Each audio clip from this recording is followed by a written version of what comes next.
If you've ever stayed alone in a hotel, you might want to think twice before you press that elevator button again. Because what happened to Elisa Lam inside one hotel elevator will haunt you long after this story ends. It's one of those cases that feels wrong from the moment you hear it, because none of it makes sense. Stay with me till the end. This isn't just a story about a missing person. It's about something darker. Before we go deeper, welcome to Truth and Tales TV, where we uncover real-life horror, strange disappearances, and mysteries the world can't explain. If you love dark tales that send chills down your spine and make you question what's real, hit subscribe now and join the circle. Because what comes next will stay with you long after this video ends. Elisa Lam was a 21-year-old student from Vancouver, bright, creative, full of curiosity. In early 2013, she decided to take a short solo trip through California, documenting her journey on Tumblr like any other young traveler. She posted happy updates, bookstore visits, coffee shops, and the excitement of adventure.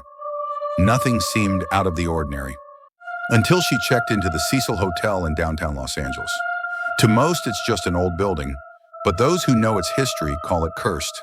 The Cecil has seen suicides, murders, overdoses, and even housed serial killers like Richard Ramirez, the Night Stalker. Its halls carry a darkness that never left. Guests described hearing footsteps in empty corridors, whispers through the vents, and doors that creaked open by themselves.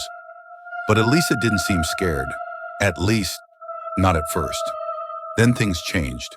Staff said she began acting strangely, talking to herself, wandering into restricted areas, leaving notes on her door. Other guests claimed they heard her pacing the halls late at night. On January 31st, 2013, Elisa vanished, just disappeared. Her belongings, laptop, and wallet were all still in her room, but she was gone. Days later, police released her final footage, a security video from the hotel elevator. It starts normally. Elisa steps in, presses several buttons, and waits, but the elevator doesn't move. Then she looks out into the hallway, suddenly nervous. She ducks into the corner, then peeks out again, like she's hiding from someone. She jumps in and out, waving her hands as if speaking to someone invisible. At one point, she presses every button in a frantic panic, then steps out of view, and the elevator door closes slowly, as if nothing happened. That footage spread across the internet like wildfire. Millions watched, trying to make sense of her movements. Was she on drugs, having a breakdown, or was something else there with her? For nearly 3 weeks, no one found her. The hotel carried on as usual, until guests began to complain that the water in their taps tasted strange, that it looked dark, and that it had a strange, foul smell. A maintenance worker climbed to the rooftop to inspect the massive water tanks. When he opened one lid, he froze. Inside the cold, black water floated the body of Elisa Lam. Her clothes were gone. The tank was sealed from the top, and only maintenance workers had access to that area. There were no signs of struggle. The question everyone asked was simple. How did she get up there? And how did she close the lid behind her? The official report said she drowned accidentally during a mental health episode, but online investigators weren't buying it. They pointed out that to reach the tank, she would have had to pass locked doors with alarms, climb a ladder, and open a heavy lid, something nearly impossible alone. Others said the elevator footage looked like she was running from something we couldn't see. Some even claimed that the buttons she pressed matched the pattern of an occult ritual. And then came the strangest twist. Not far from the hotel, health officials were conducting tuberculosis tests on the homeless population. The name of the test kit they used?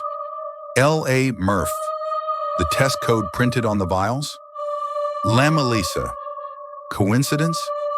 Maybe. But the internet didn't think so. Some believed she was silenced after witnessing something she shouldn't have. Others said the hotel itself was cursed, feeding on the tragedies that happened inside. Even the elevator footage, frame by frame, looks off, like time skips, like something's missing.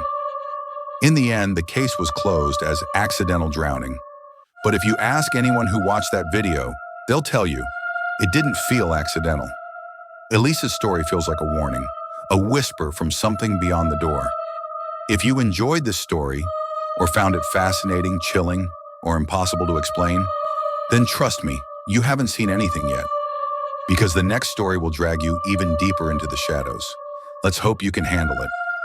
Subscribe to Truth and Tales TV now and get ready for the next mystery waiting to be told. Rules are simple. Press a certain sequence of buttons. If done correctly, a woman will enter.